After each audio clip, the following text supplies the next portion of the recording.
Nigeria has an Igbo problem. And I'm not saying it to please people who are known as Igbos. There is a secret memo in government that whenever we want to take charge in this country, be careful of the Igbo. Don't give them position. Don't give them opportunity. Otherwise, they will overrun. It's a well-known fact. For an Igbo man to survive in Nigeria, as it is currently put together, Nigeria must break. Wait, the meeting you had with Nnamdi Kanu. Yes. You are telling us now that Nnamdi Kanu, the DSS headquarters.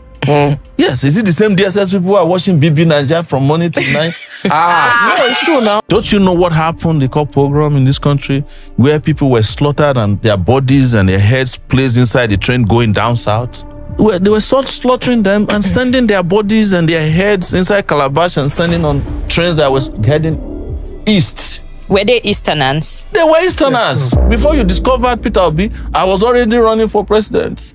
And now because I look small, you are never going to get, for instance, the correct history of the Biafran War, because it was mostly written by the guys who won the war. What Sowore said in the Honest Bunch podcast about the Igbos is shaking the entire Nigeria right now. I want you to pay serious attention to everything he has to say in that video. Please don't forget, share the video on social media platforms, share with your friends. Allow them. God bless you as you do so. Watch this video. So a lot of people don't care also about history anymore. But you see societies that are great don't mess with history. As much as they're interested in computer science, they're also very interested in where they're coming from. Because that will help you determine where you got it wrong and where you need to get it right. It will also help you to apportion blames, and will help. It's not all history that is good, because the people who also always win write history. Yes. You are never going to get, for instance, the correct history of the Biafran War, because it was mostly written by the guys who won the war. Yeah. So you only have a few people on the side that fought who you can read their history, but you can't find it anymore. In this country, Ken Saro-Wiwa was killed. You know the first thing they did after they killed him? They removed his books from the literature curriculum in the schools in this country. I don't know if they've restored it now. Talking about Biafra. Yes. You had a meeting with Nnamdi Kanu, and that sparked, in fact, at New York. I think you got arrested after that meeting. People would say, you people are not fighting the same cause.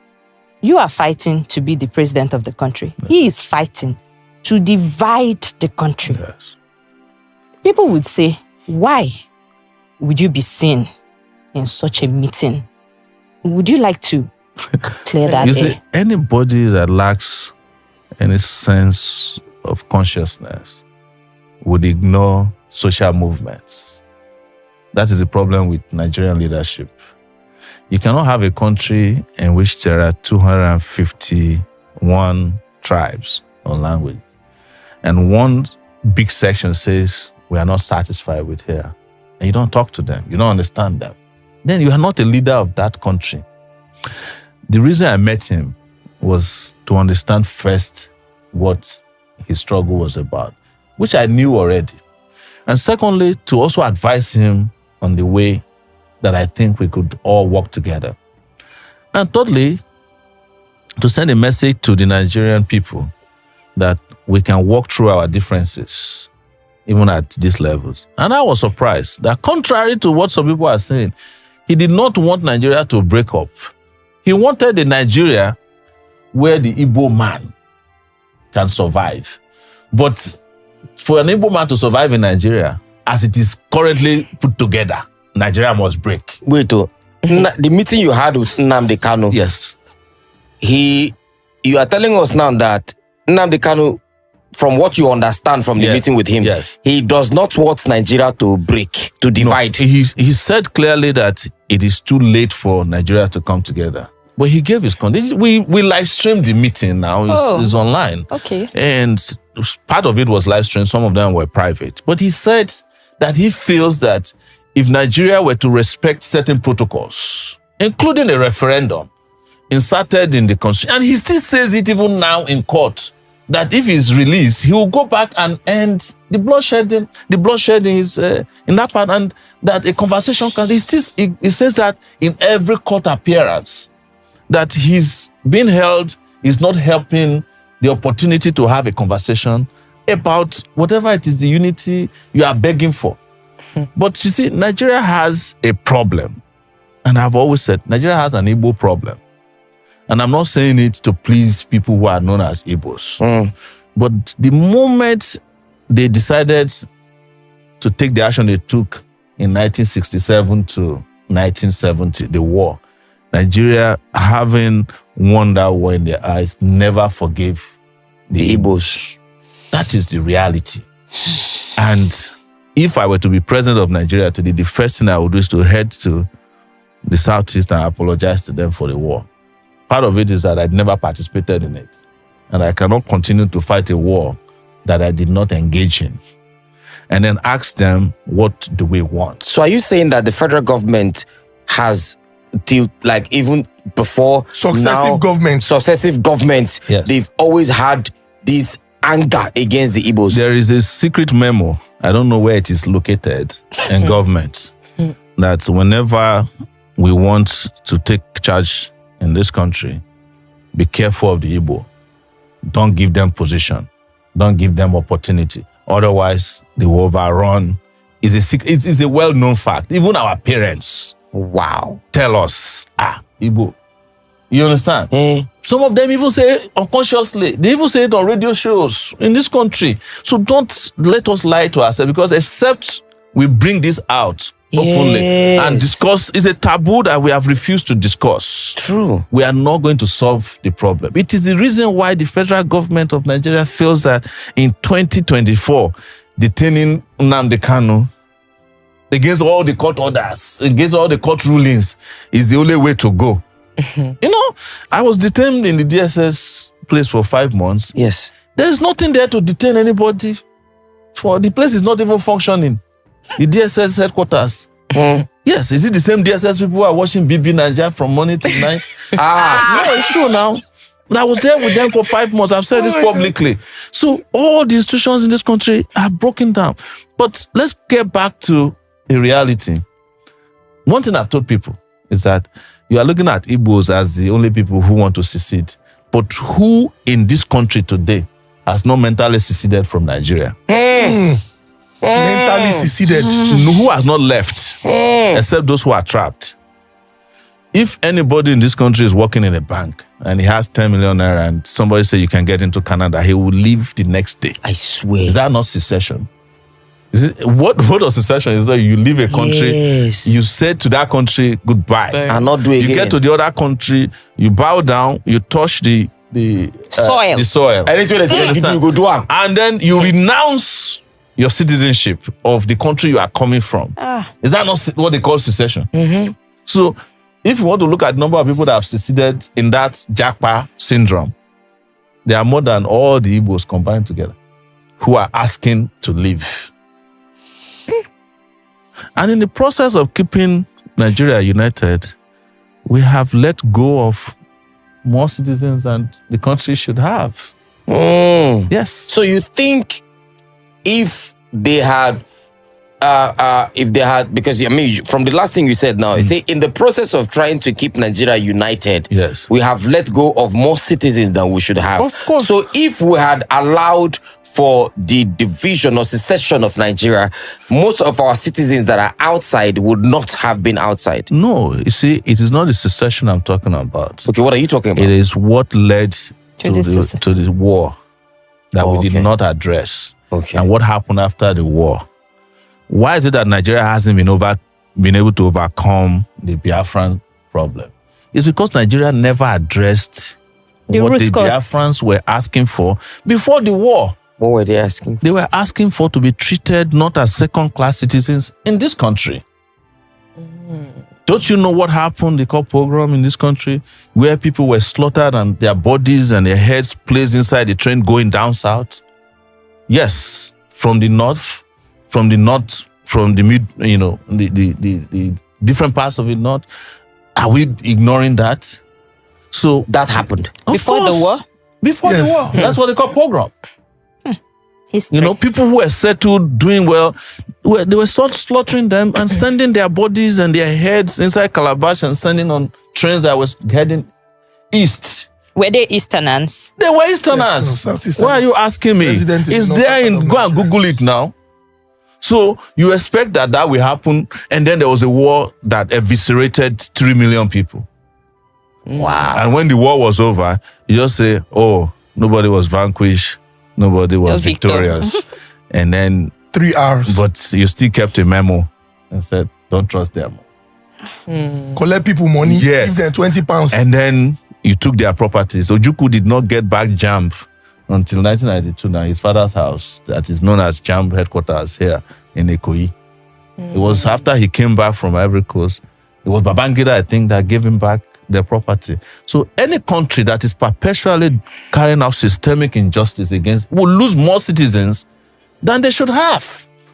The reason why countries that are work is because citizens believe in their country. And you cannot force that belief. It has to come through social justice. True.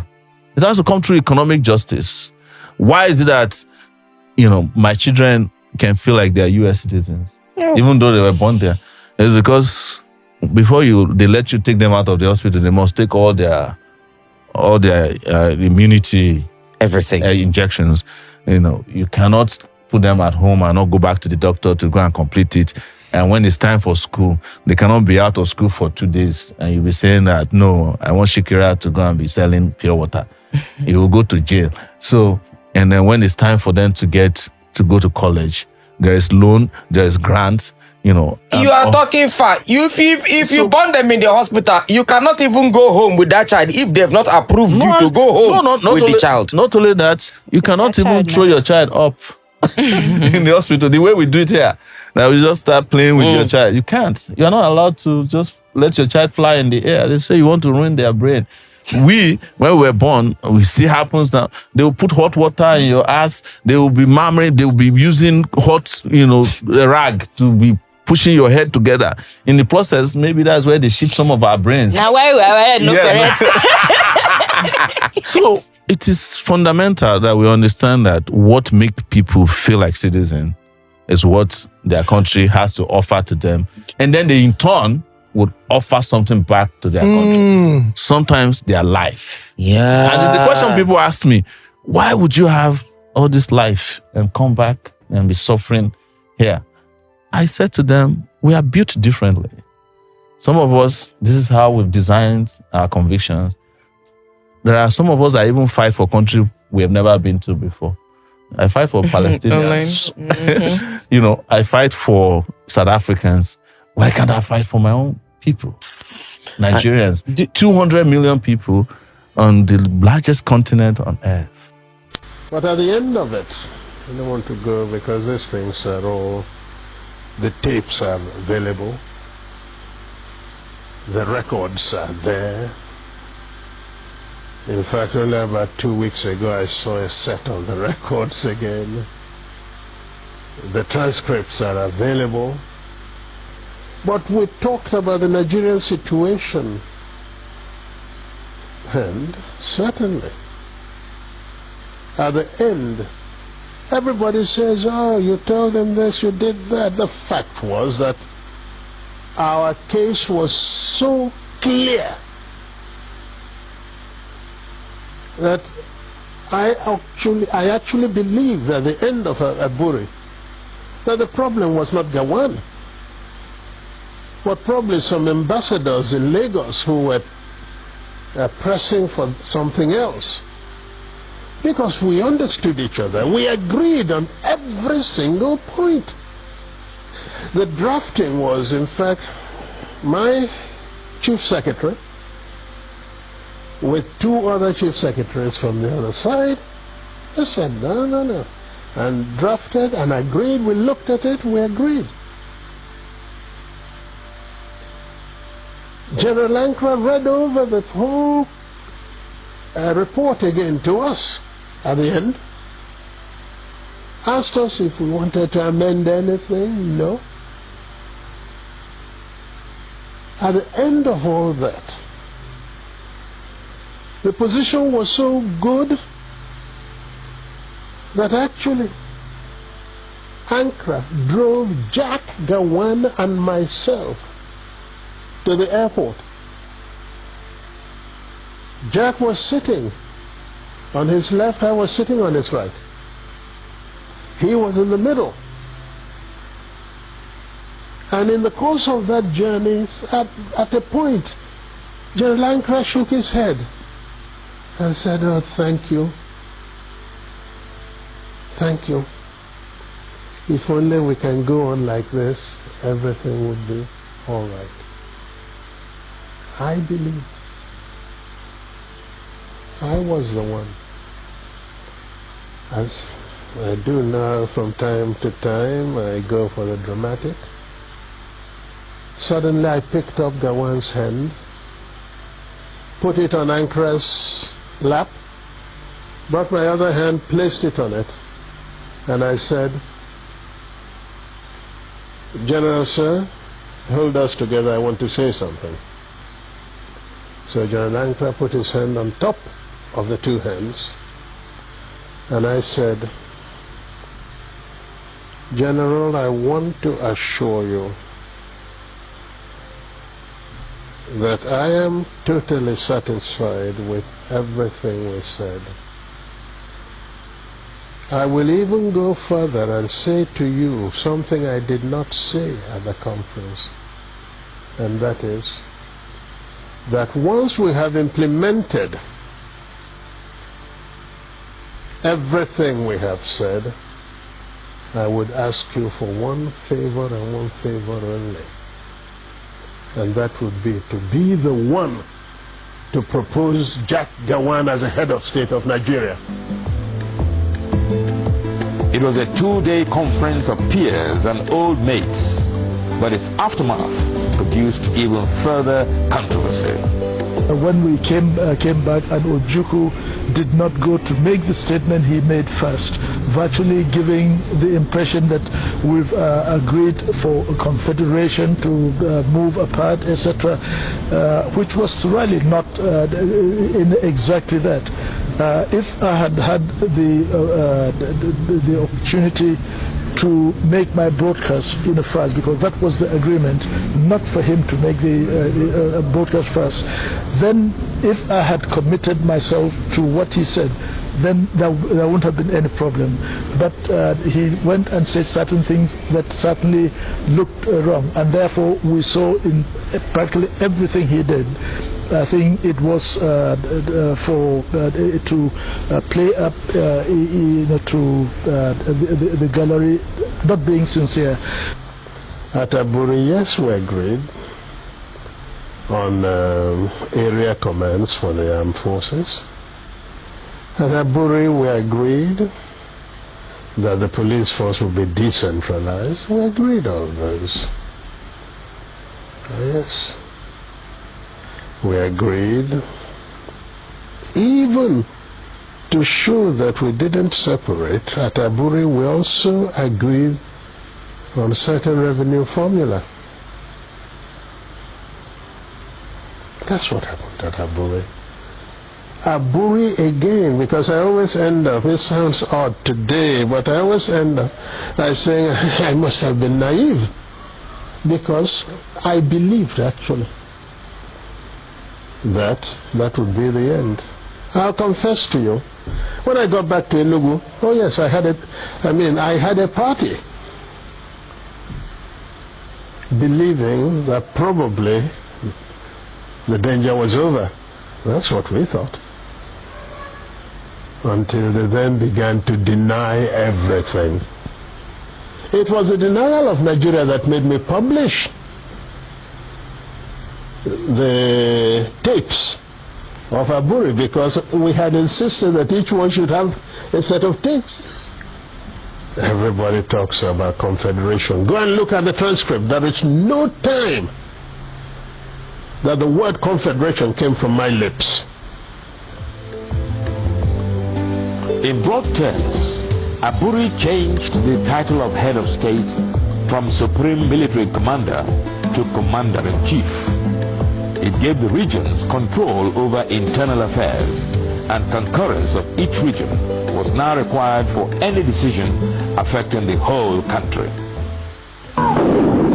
I'm sure you have watched the video and I'm sure you paid serious attention to everything he said in that video. Please let me know your thought about all he said in the comment section. Do you think that the Igbos will survive if we divide, or if they will do better if we remain as one with a very good leader? Please share your thought about this in the comment section. But this is what my take on this. I'm not going to say too much. I'm not going to talk about it too much. This is my take on this. If it is God's will for our country, Nigeria, to divide, my prayer is that the country should divide, and let it divide speedily in the name of Jesus. Many men of God have said that Nigeria will divide, that Nigeria will scatter and all the rest.